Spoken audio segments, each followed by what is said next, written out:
Hi అండి. ఇది శారీలో వచ్చిన బ్లౌజ్‌కి హ్యాండ్స్ అన్నమాట. హ్యాండ్స్‌కొచ్చేసి వర్క్ సేమ్ మనకి మగ్గం వర్క్ ఎలా వస్తుందో సేమ్ అలానే హ్యాండ్స్‌కొచ్చేసి కింద చూడండి కట్ వర్క్ అనేది వచ్చేస్తుందండి.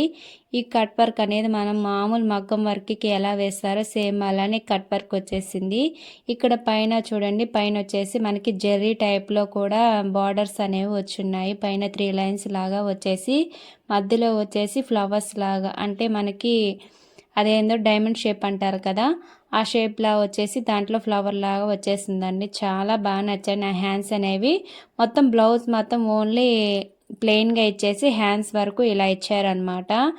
ఈ హైలైట్ వచ్చేసి ఈ హ్యాండ్స్ అయితే నాకు చాలా బాగా నచ్చాయండి. ఈ బ్లౌజ్ అనేది ఎలా స్టిచ్ చేశాను అని చెప్పేసి నెక్స్ట్ వీడియోలో చూపిస్తాను.